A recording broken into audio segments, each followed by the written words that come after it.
Hey guys, welcome back to the channel. In this video, we're going to go over my stock picks for the week of July 26th through the 30th. Before we do, just to reiterate, not a financial advisor, make sure that you do your own research before investing. Also, guys, if you find value in today's video, smash the thumbs up button, subscribe to the channel if you enjoy our content, and hit the notification bell. That way YouTube can let you know when we release new content. Also, guys, don't forget in the description below, there's some links to some of my favorite books that talk about finance, business, and things of that nature. So take a look at those if you are interested in doing some self-improvement. Other than that, guys, let's dive right on into it.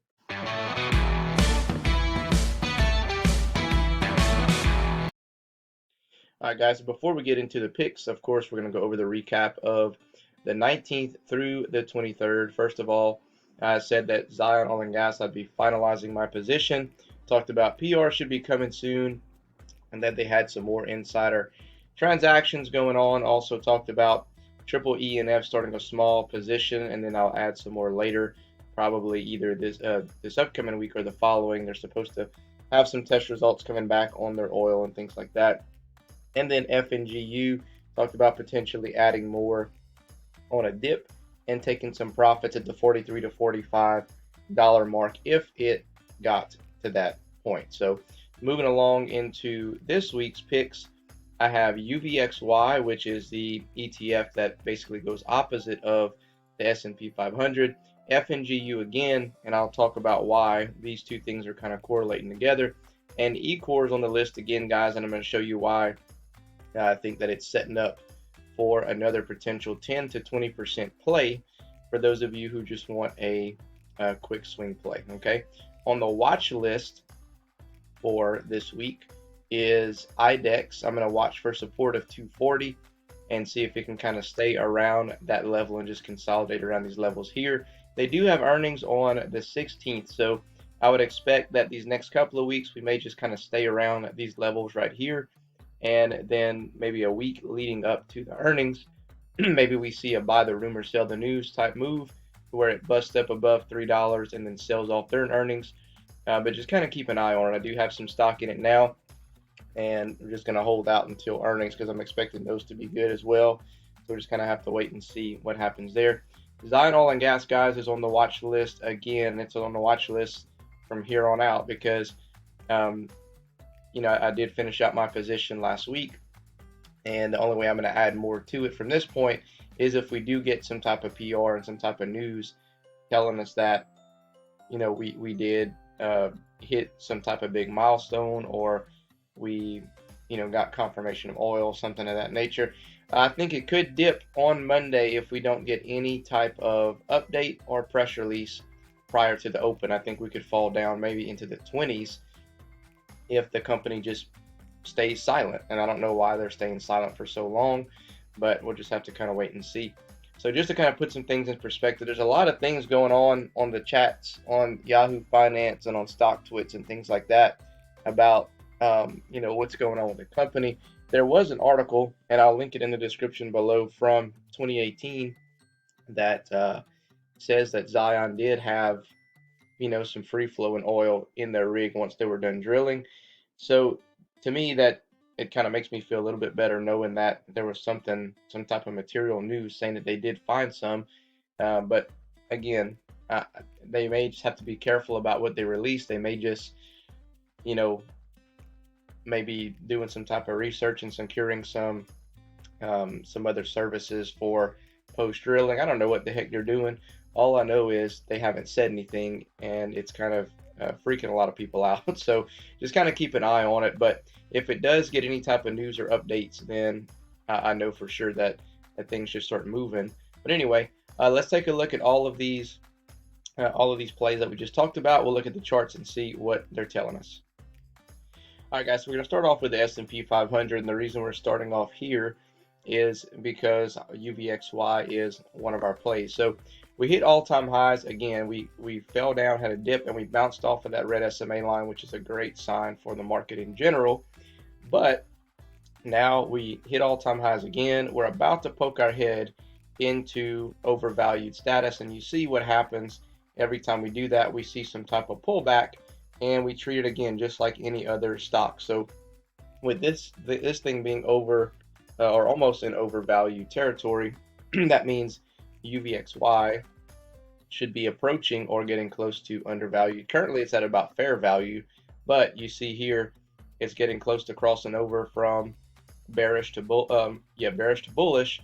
So we'll have to kind of wait and see. It could fall down a little bit further if the market comes out and has a green day Monday and Tuesday, which would put it in undervalued territory pretty close, and that should probably bring it down to like closer to the $25 level, and then you can ride it back up to the $26, $27 level. Okay, so now looking at FNGU, reason I have this on here is because I think that this would make for a decent recovery swing plays. You see here when this thing falls, it falls aggressive, guys. So if you see here, we got rejected at about $39 and we fell all the way down to about $33, but then we made a recovery back up to the $37 mark, and we're close to overvalued. We could pop up a little bit higher on Monday, Tuesday, which would put us close to $40 again, but then we can see a dip, and whenever we dip, whenever the market dips, just like whenever all of our tech plays may dip and pull back, then this thing's going to fall down aggressive again. So you can look to get in whenever it's undervalued, and you can see every time it hits undervalued or gets close to undervalued, what happens there? It comes right back up and it tests or gets to overvalued again. So that's one to kind of keep an eye on. Okay, and the other one, guys, is ECOR. And we talked about this one a couple weeks ago, but I want to show you a little pattern that I see kind of developing. Every time it touches that 99 cent to $1 mark, it pops up to about $1.20. See, there's once, there's twice, there's 3 times. So right now we're approaching that dollar, and it's about fair value right now. If it falls a little bit below, like anywhere in the 90s, it should get to, if it gets like to the mid 90s, lower 90s, it should be undervalued, which means it'll probably pop back up pretty aggressive here, or even at that dollar mark, it could shoot up again, to like the $1.20, $1.25. Okay. Next, guys, let's look at Zion Oil and Gas. Take a look at the charts right here. Currently, we're trading in this channel, and every time we try to bump our head at this top line, we get rejected. So day traders could come in tomorrow and pump it up a little bit, and then we could just get rejected and fall back down again. And I'm looking at seeing if we get down to 30 cents again, do we bounce off of that and find some support? If not, then we could go as low as about 27 to 25 cents, in my opinion, especially if there's no updates, no news.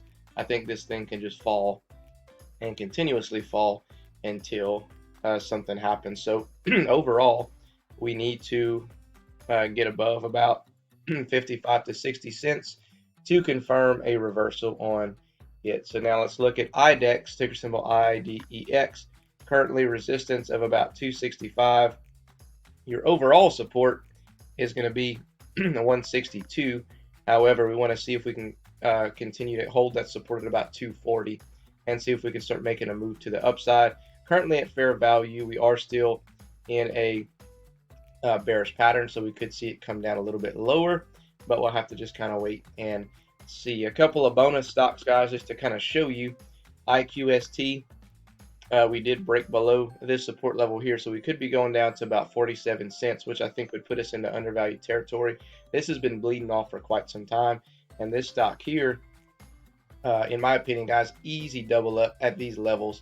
Anything 50 cents or below, you can afford to grab some shares there. In my opinion, is a good deal, because I think it's going to go back to $1, maybe over $1 over the next couple of months. So if you have just some extra dry powder you want to throw in and kind of double up, I think this would be a good option to look at. Also, guys, Golden Nugget Online Gaming. This thing is not going to stay down forever. I don't know for the life of me why it's down at these levels, but this is an easy $20 to $30 stock, in my opinion. So they do have a buy rating by several analysts and a price target of about 27 bucks. So I think as the revenue numbers come out and as the stock starts trading higher, then those price targets are also going to get higher. But this one's just going to take some time. So your support's $10.10, resistance of about $13.95. I think we need to get to about 15 to 16 bucks on this one to actually get taken serious again, in my opinion, and to get some more people coming in and piling into that stock. And then last one, guys, I'm going to show you is Tesla. For those of you who could afford to do a swing play on it, it's close to undervalued. And I think if we fall down to about the 625 range, that's where it's going to be really undervalued, and it probably pop back up to about 650 to 660.